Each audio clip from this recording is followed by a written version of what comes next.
মানবাধিকার কমিশনের সবচেয়ে বেশি প্রয়োজন ছিল কিন্তু এই সময়টাতে, জুলাই পরবর্তী সময়টাতে। বিগত 15 বছরে যে সমস্ত চরম মানবাধিকার লঙ্ঘন হয়েছে এবং জুলাই যে গণহত্যা হয়েছে, তার পরবর্তীতে অন্তর্বর্তীকালীন সরকারের প্রথম দায়িত্ব আসলে ছিল তো এই প্রভাবশালী মহলের চাপ, যেটা রাজনৈতিক বলেন এবং প্রাতিষ্ঠানিক চাপ, সেই চাপটা কিন্তু রয়ে গেছে, এখনো আমরা দৃশ্যমান দেখতে পাচ্ছি।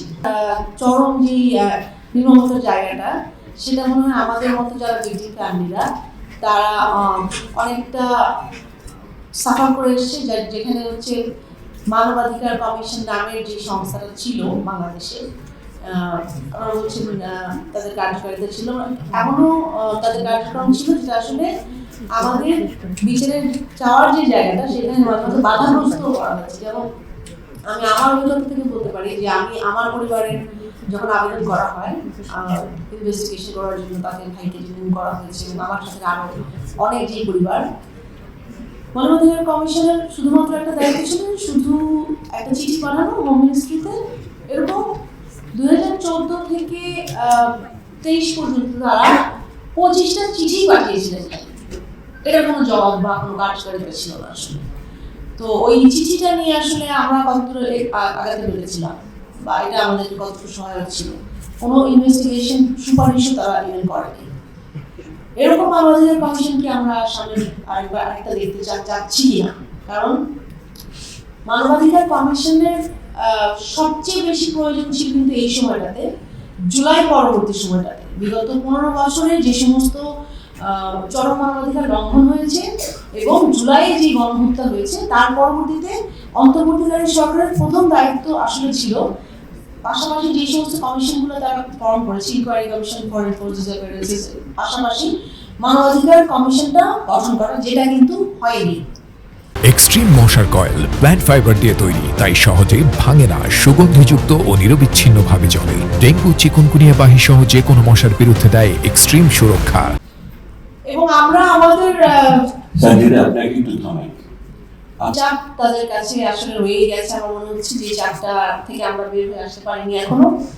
এবং প্রায়োরিটি আমার মনে হচ্ছে যে একজন গভর্নমেন্টের মধ্যে সেই তাগাদাটা বা সেটা কি অনুভব করেনি তারা, যে যেটার জন্য তাদেরকে আসলে গঠন করা হয়েছিল মানবাধিকার প্রতিষ্ঠার জন্য এবং বিচারের দাবিতে জুলাইয়ের আত্মত্যাগের পরে, সেই জিনিসটা আসলে ক্ষমতায় যাওয়ার পরে বসার পরে সেই জিনিসটা পরিবর্তনটা হয়ে যাবে।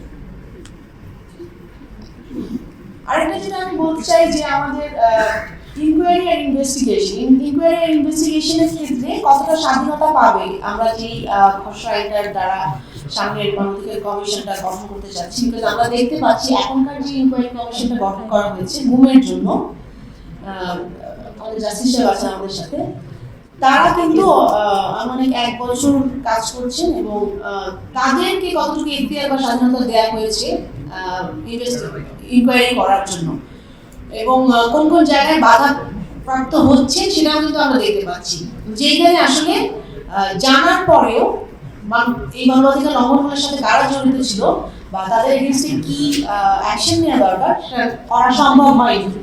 তো এই প্রভাবশালী মহলের চাপ, যেটা রাজনৈতিক বলেন এবং প্রাতিষ্ঠানিক চাপ, সেই চাপটা কিন্তু রয়ে গেছে, এখনো আমরা দৃশ্যমান দেখতে পাচ্ছি। তারপরে আমরা বলবো যে মানবাধিকার কমিশন গঠনের ক্ষেত্রে যে লোকবল বা যে আর্থিক অ্যারেঞ্জমেন্টের কথা বলা হচ্ছে, সেটা কি সাফিসিয়েন্ট কিনা। কারণ যখন ইনকোয়ারি কমিশন ঘুমের কাজ করছিল, তখন এই 5 জন দ্বারা আসলে 1850 নাম্বার অফ কেসেস যেগুলো এনফোর্সমেন্ট অফ এভিডেন্স, সেগুলোকে সাপোর্টিভ ব্যাকআপ দেওয়ার মতো কোনো ক্যাপাবিলিটি তাদের ছিল না এবং এখনো নেই। তো সেই মানবাধিকার কমিশন যে গঠন করা যাচ্ছে, সেই ক্ষেত্রে আসলে এই লোকবলের ক্ষেত্রে এবং আর্থিক নিশ্চয়তা আমরা কতটুকু পাচ্ছি এই খসড়ায়। তারপর সিলেকশনের ব্যাপারে, কমিশনের মেম্বার সিলেকশনের ব্যাপারে বলা যাচ্ছে নারীদেরকে এবং সংখ্যালঘু যে অন্তর্ভুক্তি কথা, সেটা কিন্তু আমরা বলে যাই, কিন্তু অ্যাকচুয়ালি যখন বাস্তবায়ন করতে যাই তখন কিন্তু আমরা এটা প্রতিফলনটা আসলে দেখতে পাই না।